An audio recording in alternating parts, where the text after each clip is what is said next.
Hello guys, welcome to our Sunday vlog. അതെ, 31 മാസത്തിലെ അവസാന ദിവസമാണ്. പിന്നെ എന്തൊക്കെയുണ്ട് വിശേഷം? ഓണല്ലേ പറഞ്ഞേ? അതെ, ഓണമാണ് വരുന്നത്. ഓണം എന്ന് പറയുമ്പോൾ ഓണത്തിനെ കുറിച്ച് നിനക്ക് എന്താണ് ഓർമ്മ വരുന്നത്? ഓണത്തിനെ കുറിച്ച് ഇപ്പം എന്നിട്ട് പറയാനുള്ളേ, ഒരു നല്ല മനുഷ്യനെ കൊന്ന ദിവസമാണ്. കൊന്നതിൻ്റെ രീതിക്കാണ് ഓണം നമ്മൾ ആഘോഷിക്കണത്. അതെ, പാവം കുറെ കഷ്ടപ്പെട്ട് ആൾക്കാരെ നോക്കി പറഞ്ഞതാ. എന്നിട്ടുണ്ടായേ ദേവന്മാർക്കൊക്കെ ഉള്ള അസൂയായി. അപ്പം എന്ത് ചെയ്തു, അവരെല്ലാവരും കൂടി മഹാവിഷ്ണുവിനോട് പ്രാർത്ഥിച്ചപ്പോൾ മഹാവിഷ്ണു അയാളെ ചവിട്ടി താത്തിട്ട് പോയി. ഒരാവശ്യം ഉണ്ടായിരുന്നില്ല, വെറുതെ നല്ല പാട്ടൊക്കെ കേട്ടില്ലേ? കള്ളവുമില്ല, ചതിയുമില്ല, വെള്ളമില്ല, പൊളിവചനം. ഇപ്പോൾ അത് മാത്രമേ ഉള്ളൂ അങ്ങേര് പോയോണ്ട്. അതാണ് ഓണം. ഓണം പിന്നെ പക്ഷേ കാർഷിക ഫെസ്റ്റിവൽ അല്ലേ? ഓണം അങ്ങനെയാടാ. അതായത് ഓണം വിഷു എല്ലാം ശരിക്കും പറഞ്ഞു കഴിഞ്ഞാൽ ഈ നമ്മുടെ ഫാമിങ്ങിന്റെ ഫെസ്റ്റിവൽസ്. അതായത് ഈ കർക്കിടക മാസം, ഇപ്പൊ കഴിഞ്ഞു പോയ മാസല്ലേ, ആ മാസം ശരിക്കും പഞ്ഞമാസം എന്ന് അറിയപ്പെടുക. അതായത് ആ കാലഘട്ടത്തില് പ്രത്യേകിച്ച് ഒരു വിളകളും ഉണ്ടാവില്ല. പിന്നെ നമുക്ക് ഈസിലി ആക്സസിബിൾ ആയിട്ടുള്ള ചില വെജിറ്റബിൾസ് എല്ലാം വിഷവും. അതായത് മുരിങ്ങയുടെ ഇല, അതൊന്നും ആ സമയത്ത് ചില സാധനങ്ങളൊന്നും കഴിക്കാൻ പറ്റില്ല. അപ്പൊ ആ സമയത്ത് പണ്ട് കാലത്തെ വീടുകളൊന്നും തിന്നാണ്ടാവില്ല. നേരെ മറിച്ച് ഈ ചിങ്ങത്തിലേക്ക് വരുമ്പോ വിളവെടുപ്പിന്റെ കാല, എല്ലാവരുടെ വീട്ടിലും നെല്ലായാലും എന്തിട്ടായാലും ഉണ്ടാവും. അതിന്റെയും കൂടി ഒരു ആഘോഷമായിട്ടാണ് ഈ ഓണം കണക്കാക്കണ പല സ്ഥലങ്ങളിലും. ലൈക്ക് നമ്മുടെ ഇവിടെ ഓണം പോലെ ഈ തമിഴ്നാട്, ആന്ധ്രാപ്രദേശ് അവിടെയൊക്കെ വേറെ ഫെസ്റ്റിവൽ ഉണ്ട്. അത് ഇവിടത്തെ മറ്റു സീസൺസ് അനുസരിച്ച് ഇവിടെ ചെയ്യണം. പിന്നെ വെച്ച് കഴിഞ്ഞാൽ ഈ ഓണൊക്കെ നമ്മളാണ് പണ്ട് കാലത്തെ ആൾക്കാരൊക്കെ പുതിയ ഡ്രസ്സ് എടുക്കുക, എല്ലാവരും കൂടി സദ്യ കഴിക്കുക. അതൊക്കെ ആ സമയത്ത് മാത്രമേ ഉള്ളൂ. നമുക്ക് സിമ്പിളായിട്ട് ചെയ്യാൻ പറ്റുന്ന വിചാരിച്ചിട്ട് അപ്പോൾ ആ സമയത്ത് മാത്രമേ ഉള്ളൂ ഇതല്ല. ഓക്കെ, അരുൺ, മഹാഭാരതത്തിനെ കുറിച്ച് നിനക്ക് എന്താ അഭിപ്രായം? മഹാഭാരതം ശരിക്കും പറഞ്ഞു കഴിഞ്ഞാൽ നമുക്ക് ഈ ഗെയിം ഓഫ് ത്രോൺസ് സീരീസ് ഇല്ലേ, ഗെയിം ഓഫ് ത്രോൺസ് സീരീസ് പോലെയാ. നമ്മൾ വിചാരിക്കുന്ന ആളുടെ അടുത്ത്, നമ്മൾ ആരുടെ അടുത്ത് നിൽക്കുന്നു ആളുടെ അടുത്ത് നമുക്ക് ശരി തോന്നുന്നു. അതായത് ഇപ്പൊ ഞാൻ മഹാഭാരതം 3 വെർഷൻസ് വായിച്ചിട്ടുണ്ട്. ഈ മഹാഭാരതം സാധാരണ ഒരു മഹാഭാരതം ഉണ്ട്. നമുക്ക് എല്ലാവർക്കും അറിയാവുന്ന ഒരു മഹാഭാരതം, പാണ്ഡവര് ഹീറോസ്, കൗരവര് വില്ലന്മാരെന്ന് പറഞ്ഞിട്ട്. അതുകൂടാണ്ട് നമ്മുടെ MT വാസുദേവൻ നായരുണ്ട്, ആളെഴുതിയൊരു ബുക്കുണ്ട് 2-ാം ഊഴം എന്ന് പറഞ്ഞിട്ട്. ആ ബുക്കിൽ എന്ന് വെച്ച് കഴിഞ്ഞാൽ ഭീമന്റെ പെർസ്പെക്റ്റീവില് എങ്ങനെയാണ് മഹാഭാരതം എന്നാ കാണിക്കണേ. അതായത് സാധാരണ മഹാഭാരതത്തിലെ പോലെ അല്ല, ഭീമനെ എല്ലാവരും ഒരു മണ്ടനായിട്ട് കണക്കാക്കി വിടുന്നത്. മന്ദനെ വിളിക്കുക, എല്ലാവരും മന്ദാന്ന് വിളിക്കുക. പക്ഷെ ഭീമൻ ഒരു ഫൈറ്റർ മാത്രമായിട്ട് കണക്കാക്കിയിട്ടുള്ളൂ. അതായത് ഗത കൊണ്ട് ഫൈറ്റ് ചെയ്യുന്ന ഒരു മനുഷ്യൻ. പക്ഷെ ആക്ച്വലി MTയുടെ മഹാഭാരതത്തില് ഭീമൻ നല്ലൊരു ആർച്ചറും കൂടിയാ. നല്ലൊരു ആർച്ചറാണ്. കുറെ സാഹചര്യങ്ങളിൽ പാണ്ഡവരെ രക്ഷിച്ചു പോന്നിട്ടുള്ളത് ഭീമനാണ്. അർജുനൻ എന്താ ശാപം കിട്ടിയെന്നൊക്കെ പറഞ്ഞിട്ട് എവിടേക്ക് പോകുമ്പോഴൊക്കെ ഏറ്റവും കൂടുതൽ ശക്തിയുള്ളത് ഭീമൻ. അപ്പൊ ആ ഭീമനാണ് ഇവരെ കൊണ്ടുപോയി ഉടനെ. പോരാത്തതിന് ഭീമൻ ഭയങ്കര നേരെ പോകുന്നുള്ളൊരു മനുഷ്യനാ. അപ്പൊ ആൾക്ക് കുറെ കാര്യങ്ങൾ അഭിപ്രായം പറയാൻ പറ്റാണ്ട് പോയിട്ടുണ്ട്, ഇയാള് മണ്ടനാന്ന് പറഞ്ഞുകൊണ്ട് മാത്രം. അപ്പൊ ആ ഒരു പെർസ്പെക്റ്റീവ് നോക്കുമ്പോൾ ഭീമന്റെ മഹാഭാരതമാണ് ഈ 2-ാം ഊഴം. റീസെന്റ് ആയിട്ട് ഞാൻ ഒരു ബുക്ക് വായിച്ചു, അജയ എന്ന് പറഞ്ഞിട്ട്, എപ്പിക് ഓഫ് കൗരവ. അത് വായിക്കുമ്പോൾ കൗരവര് ഭയങ്കര ഹീറോസ് ആയിട്ട് തോന്നും. കാരണം കൗരവരുടെ ഭാഗത്ത് നിന്ന് നോക്കുമ്പോൾ അവരുടെ ഭാഗത്താണ് എല്ലാം ശരി. അപ്പൊ നമുക്ക് പാണ്ഡവര് വില്ലന്മാരായിട്ട് തോന്നും. ഈ ചെറുപ്പത്തില് ഈ ദുര്യോധന എന്നുള്ള പേരൊക്കെ വെറുതെയാ. അതൊക്കെ ആ മഹാഭാരതത്തില് തന്നെ ഈ ദ്രോണർ എന്ന് പറഞ്ഞ ആളില്ലേ, അവരുടെ ഗുരു, ഇവരെ വിളിച്ചിട്ടുള്ളതാ. അതായത് ശരിക്കും ആളുടെ പേര് സുയോധനൻ എന്നായിരുന്നു, നല്ലത് ചെയ്യുന്നവൻ, അങ്ങനെയൊക്കെ അതിന്റെ അർത്ഥം. സു എന്നുള്ള വാക്കിന്റെ അർത്ഥം. സുയോധനൻ, സുശാസനൻ, സുശള എന്നൊക്കെ ആയിരുന്നു. ദ്രോണർ ഇവരുടെ സ്വഭാവം, അതായത് ഇവരുടെ ഒരു നേച്ചറൊക്കെ വിലയിരുത്തിയിട്ട് ദ്രോണർ ഇട്ട പേരാണ് ദുര്യോധനൻ. ദൂ എന്ന് പറഞ്ഞു കഴിഞ്ഞാൽ ഒന്നും അറിയാത്തവൻ, ആയുധങ്ങൾ ഉപയോഗിക്കാൻ അറിയാത്തവൻ, പ്രകടിപ്പിക്കാൻ അറിയാത്തവൻ, അതിനൊക്കെ എന്റെ അർത്ഥം. അപ്പൊ ചെറുപ്പകാലത്തിൽ ഇവരെ കുറെ ബുള്ളി ചെയ്തിട്ടുണ്ട് പാണ്ഡവരും അവിടുത്തെ ആൾക്കാരൊക്കെ. ആ പുസ്തകത്തിന്റെ പെർസ്പെക്റ്റീവില് ഇപ്പൊ വായിച്ചോണ്ടിരിക്കുക, കഴിഞ്ഞിട്ടില്ല. അപ്പൊ കഴിഞ്ഞ മാസം എന്ന് പറയുമ്പോ രാമായണ മാസമായിരുന്നു. അപ്പൊ അതിനെ കുറിച്ച് എന്താണ് പറയാനുള്ളത്? ഇതിപ്പോ രാമായണം എന്ന് പറയുമ്പോ ഇതും നമ്മുടെ പെർസ്പെക്റ്റീവ് പോലെയാടാ. അതായത് ഇപ്പൊ കേരളത്തിൽ മാത്രം 10-25 രാമായണങ്ങളുണ്ട്. വയനാട്ടിലെ രാമായണം ഭയങ്കര ഡിഫറെന്റാ. വയനാട്ടില് പ്രസിദ്ധമുള്ള രാമായണം. അതുപോലെ ഇന്ത്യയിൽ മാത്രം 100-300 രാമായണം ഉണ്ട്. ശരിക്കും നമ്മളൊക്കെ വായിക്കണത് ഈ വാത്മീകി രാമായണ. വാത്മീകിനെ അറിയില്ലേ? വാൽമീകിനെ അറിയാം. കള്ളനായിരുന്നു ആള്. അങ്ങനെയല്ല, കള്ളനോ? അല്ലടാ, ആള് സത്യം പറഞ്ഞാൽ കള്ളനായിരുന്നു. ശരിക്കും കള്ളനായിരുന്നുടാ. ആള് പണ്ട് കാലത്ത് ഈ കാസ്റ്റ് അനുസരിച്ചിട്ടല്ലേ എല്ലാവർക്കും ജോലി കൊടുക്കുക. ഈ ബ്രഹ്മദേവന്റെ തലേന്ന് ബ്രാഹ്മണൻ, കയ്യിന്ന് നെഞ്ചിന്ന് അങ്ങാണ്ട് ക്ഷത്രിയന്മാര്, കാലിന്ന് തൊടയെന്നങ്ങാണ്ട് ശൂദ്രര്, വൈശ്യര്, അങ്ങനെയൊക്കെയാണ് കാസ്റ്റ് സിസ്റ്റം എടുക്കണേ. പണ്ട് കാലത്ത് എന്ന് പറഞ്ഞു കഴിഞ്ഞാൽ അവരവരുടെ ജാതിയുടെ തൊഴിൽ മാത്രമേ ചെയ്യാൻ പാടുള്ളൂ. അങ്ങനത്തെ കുറെ സബ്സ്റ്റപ്പ് ഉണ്ടായിരുന്നു. ഇയാൾക്ക് ഈ കള്ളന്, ഇയാളെ പേര് ഞാൻ മറന്നുപോയി, ഈ കള്ളന് പ്രത്യേകിച്ച് ഇയാൾ കള്ളനാ. ഇയാൾക്ക് ഒരു ഭാര്യ മക്കളുണ്ട്. അപ്പൊ ആ വഴി വരുന്ന കാട്ടിലെ പ്രദേശത്താണ് താമസിക്കണേ. ആ വഴി വരുന്ന ആൾക്കാര് മുനികളെയൊക്കെ മറ്റേ ഭീഷണിപ്പെടുത്തിയിട്ട് എന്ത് ചെയ്യാ, അവരുടെ ആവശ്യമില്ലാത്തൊക്കെ കെട്ടെടുത്തിട്ടാണ് ഇവർ ജീവിച്ചോടനെ. പക്ഷെ ഈ കള്ളന്റെ പെർസ്പെക്റ്റീവ് നോക്കുമ്പോ കള്ളൻ ചെയ്യണത് എന്തിനാ, ഭാര്യനെയും മക്കളെ നോക്കാനായിട്ടാ. കള്ളന് ഏറ്റവും ഇഷ്ടം ഭാര്യനെയും മക്കളെയാ. അപ്പൊ ഒരു ടൈമില് കുറച്ച് മുനികൾ വന്നു. ഇയാള് സ്ഥിരം പരിപാടി ചെയ്തു.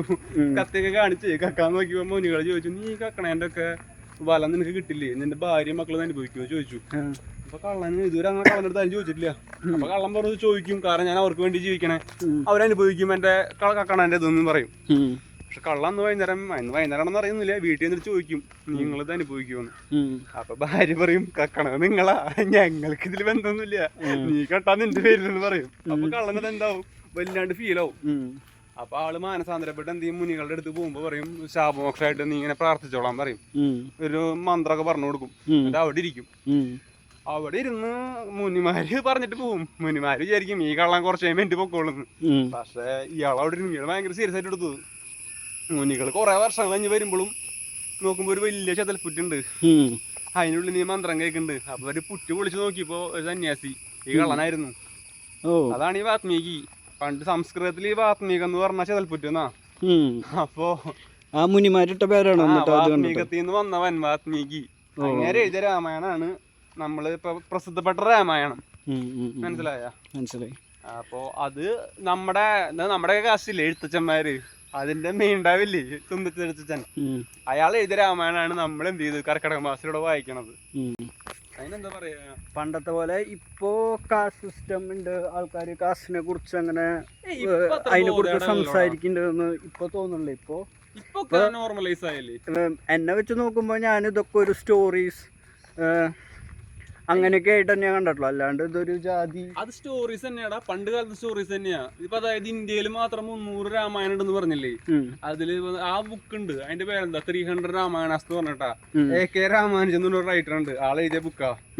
അതില് രാമായണത്തിന്റെ കഥകൾ കേൾക്കുമ്പോൾ നമുക്കങ്ങനെ തോന്നുന്നു സ്റ്റോറീസ് ആണ്. കാരണം എന്താ വെച്ച് കഴിഞ്ഞാൽ ആൾക്കാർ ഇങ്ങനെ ഫോക്ലോർ എന്ന് പറയില്ലേ, അതായത് വായ കൊണ്ട് ഇങ്ങനെ പരസ്യം നടത്തില്ലേ. സ്റ്റുഡിയോ കണ്ടിട്ടില്ലേ, സ്റ്റുഡിയോക്ക് ആഡ്സ് ഒന്നുമില്ല, അവരെന്താ മൗത്ത് പബ്ലിസിറ്റിയാ. അതുപോലെ തന്നെയാ ചില രാമായണത്തിലൊക്കെ രാമനും സീതയും ചേട്ടത്തി അനിയത്തിയാ. ചില രാമായണത്തില് രാമനും സീത എല്ലാം കൂടിയിട്ട് പ്രാർത്ഥിക്കണത് അള്ളാഹുവിനെയാ. ചില രാമായണത്തിൽ രാവണന്റെ മോളാണ് സീത. ഇതൊക്കെ സംഭവം ഇങ്ങനെയൊക്കെയാ. സ്റ്റോറികൾ പല രീതിക്ക് വരും, നമ്മളിത് വിശ്വസിക്കണ പോലെ ഇരിക്കും. പിന്നെ കുറെ പേര് ഇതിനെ ഡീപ്പായിട്ട് കണ്ടിട്ട് ഇതിന്റെ പേരിൽ നമ്മള് ഈ ബുക്ക് ബാൻ ചെയ്തു ഇന്ത്യക്കാര്. ഈ ബുക്കൊന്നും വായിക്കാൻ കിട്ടാറുന്നില്ല. അത് തൃശ്ശൂരൊക്കെ ഒരു സ്ഥലമുണ്ട്, നമ്മുടെ ഈ പുസ്തകങ്ങൾ, പഴയ പുസ്തകങ്ങൾ നമ്മൾ തപ്പിയെടുക്കണം പോയിട്ട്. നമ്മുടെ എറണാകുളത്തുണ്ടാ ഈ മെട്രോ സ്റ്റേഷന്റെ അടുത്ത് ആലുവ പഴയ ബുക്ക് കിട്ടുന്നതാ. അവിടെ നല്ല വില കുറവിൽ തപ്പിയെടുക്കണം ബുക്ക്. ഭാഗ്യം ഉണ്ടെങ്കിൽ നമുക്ക് കിട്ടും. അങ്ങനെ പോയി എടുത്തതാ. ഇതിപ്പോ ആർക്ക് വേണമെങ്കിലും എങ്ങനെ വേണമെങ്കിലും ഇത് എഴുതാലോ. എക്സാക്ട്ലി എഴുതാം. ഒരു രാമായണം ഉണ്ട്, ആ രാമായണത്തിൽ യുദ്ധമേ ഇല്ല, എല്ലാവരും ഭയങ്കര സമാധാനത്തില. രാമനും സീതി ലക്ഷ്മണനും എല്ലാവരും സമാധാനത്തിലുള്ള രാമായണം വരെ ഉണ്ട്. ചില രാമായണത്തിൽ സീതയും രാമനും ചേട്ടൻ അനിയത്തിയാ. അപ്പൊ അവരുടെ വംശം നിലനിന്ന് പോകാനായിട്ട് അവരുടെ അച്ഛൻ ഉപദേശിക്കും അവരോട് പരസ്പരം കല്യാണം കഴിച്ചോളാം. അതായത് ഈ പണ്ട് കാലത്ത് ചേച്ചി ചേട്ടൻ ചേട്ടനെ കല്യാണം രീതി ഉണ്ടായിരുന്നല്ലോ, അതായത് വംശത്തിന്റെ അതുണ്ടായിരുന്നു.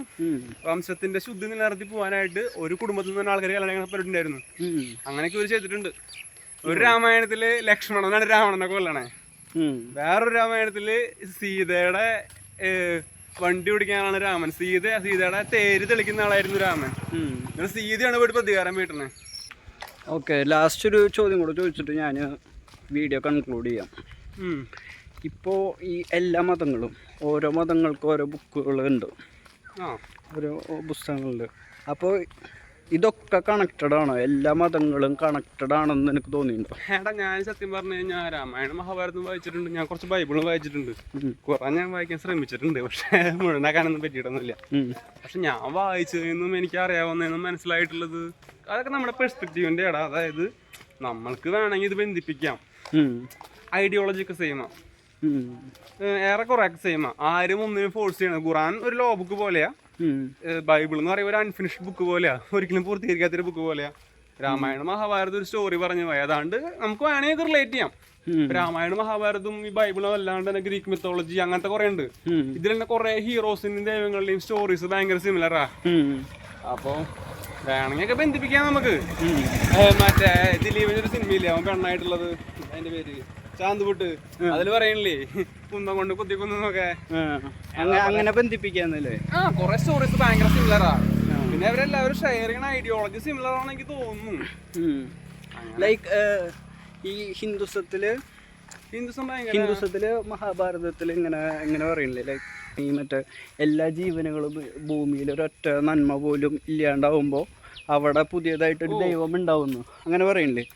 ലൈക്ക് വൈസ് ബൈബിളിലും അങ്ങനെ ഒരു കേസ് പറയണില്ലേ, ഈ ഭൂമിയില് ഈ മറ്റേ അന്ധകാരം ഇതിങ്ങനെ വരുമ്പോ രണ്ടാമത് ആള് വരുന്നു പറയുന്നുണ്ട്. അത് സെയിം മീനിങ്.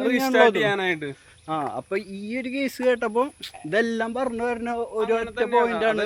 നമുക്ക് ഐഡിയോളജി വെച്ചിട്ട്, അതായത് അങ്ങനെ നോക്കുമ്പോ മിസ്ലേനിയസ് ആയിട്ട് നിൽക്കുന്ന വേറൊരു സാധനം ഉണ്ട്. ഈ നോർസ് മിത്തോളജി കേട്ടിട്ടുണ്ടോ നീ? ഇല്ല. ഈ തോറില്ലേ, തോറ് നമ്മുടെ ഹീറോ സൂപ്പർ ഹീറോ അയാളുടെ മതത്തിൽ എങ്ങനെയാ അറിയോ ആ മതം അവസാനിക്കണത് എങ്ങനെയാ വെച്ചാല്, ഒരു പാമ്പ് വരാന് അവരുടെ മതം തോറ് മരിക്കും, ലോക്കി മരിക്കും, അവിടുത്തെ മറ്റേ ആളുടെ അച്ഛൻ മരിക്കും, എല്ലാവരും മരിച്ചിട്ട് നെഗറ്റീവായിട്ട് ഇതിൽ ആ മതം തന്നെ അവസാനിക്കണേ.